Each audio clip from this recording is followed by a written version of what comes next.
Hello again, dreamers. I'm Bear Maple, your storyteller for the night. Tonight, we're stepping into a world where sleep isn't just important, it's the very thread that keeps the balance between day and night. So find your favorite spot, settle in, and let the outside world fade away. Pull your blanket snug around you, take a deep breath, and let your imagination stretch wide. Because this is the story of a girl who didn't want to sleep, and what happened when bedtime grew longer and longer, until the sun itself disappeared. This is the tale of the bedtime that stole the sun. Emma was 6 years old and full of fire. She could outrun the wind, outchatter the birds, and outlast every bedtime.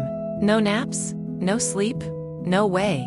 She'd declare each night, bouncing on her bed like it was a trampoline and daring the blankets to catch her. Her parents tried everything. Lavender baths that made the bathroom smell like a meadow, bedtime stories with the softest voices, warm milk in her favorite cup, even starry nightlights that painted constellations on her ceiling. But Emma? She always had a reason. What if the stars need me? What if the moon gets lonely? What if I miss something important? And each night, those reasons piled up like pillows she could hide behind. Then, one night, she whispered to the dark, "I wish bedtime would last forever, so I never have to go to sleep again." The wind paused, as if it had been caught eavesdropping. The moon blinked, its silver glow flickering just once. And somewhere deep in the quiet, something shifted.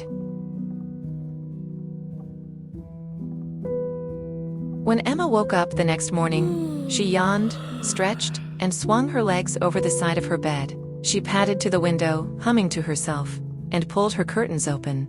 But instead of the warm golden sun spilling across her room, there was only a faint bluish dusk, like the sky was stuck between night and morning. No birdsong, no shadows creeping across the floor, just a sleepy stillness hanging in the air, so quiet she could almost hear her own heartbeat. Downstairs, her mom frowned at the kitchen clock. "That's odd. It's 7 a.m., but still dark?" Her dad, halfway through pouring his coffee, blinked at the mug like it might hold the answer. "Is the sun broken?" Emma slipped on her slippers and tiptoed outside. The world looked paused, like it was holding its breath, waiting for something that never came. Even the flowers, usually eager to greet the day, kept their petals tightly shut. And worst of all, the sun was gone. As Emma wandered down the sleepy street, the houses seemed quieter, the air heavier. Then, out of the corner of her eye, she spotted something impossible, a door she had never seen before.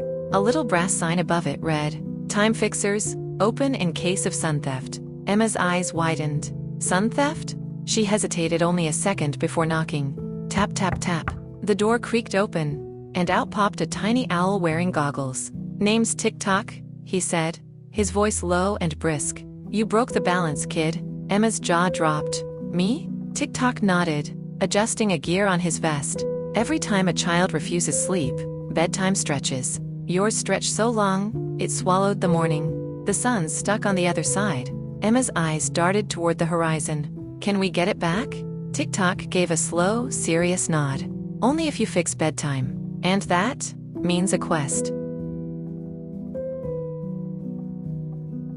Emma followed Ticktock through the door and into a land blanketed with stars and spun silver moonbeams. Above her, floating beds drifted lazily through the air, their pillows fluffing themselves. "This," Ticktock announced, "is the realm of rest, where dreams are shaped, yawns are stored, and the sky itself keeps time. The sun is trapped in the drowsy gears," Ticktock continued gravely, "and to reach it, you'll need help from the sleep guardians." He began to list them one by one, ticking them off with a claw. Yawna, the yawn collector, who gathers the soft sighs that signal sleep. Blinker, keeper of heavy eyelids, who sprinkles drowsiness like stardust. Snug, the blanket creature, whose embrace chases away the chill. And Drift, master of lullabies, who can quiet even the noisiest thoughts. "Gather their gifts," Ticktock said, "and you'll have what's needed to reset bedtime and bring the sun back where it belongs." Emma tiptoed into a valley where the ground rose and fell like a deep, steady breath. All around her, enormous mouths, big as cottages, yawned in slow motion, their sighs drifting into the air like soft, warm clouds. "Ah, another sleepless child?" she drawled, her voice stretching like a long yawn. Emma clutched her hands together and explained her mistake. The wish she made, the missing son, the quest she had been given. Yawna listened without interrupting, swaying gently as though her whole body was made of sleep. Then, with a graceful motion, she reached into the drifting haze and drew out a small crystal vial, glowing faintly blue. "This," she said, placing it in Emma's hands, "holds the power of the first yawn, the one that begins the journey into dreams. Use it wisely, little one. The path ahead is full of rest." Her gaze sharpened for just a moment. "And risk." Next, she climbed a stairway of eyelashes, each one so long and feathery it swayed gently under her weight. At the very top sat Blinker, a gentle creature shaped like a sleepy hare, his long ears drooping and his eyes opening and closing in slow, deliberate blinks. "You'll need the weight of eyelids to calm the restless sky," he said in a voice that rumbled like a warm, low hum. Emma took it carefully, feeling it pulse faintly in her hands, as if it held the quiet of 100 sleepy afternoons. "But beware," Blinker's voice grew low and serious. "The shadows of stubbornness guard the next path. They don't like change, and they'll do everything they can to keep you from moving forward." Emma followed an archway of braided quilts marked the entrance to a cave. Soon, she reached a vast chamber where a great mound of blankets stirred, and a pair of kind eyes peeked out. From the mound rose Snug, the blanket creature. "Well, well," Snug said in a voice as deep and comforting as a winter hearth. "A visitor with chilly fingers and a quest in her heart."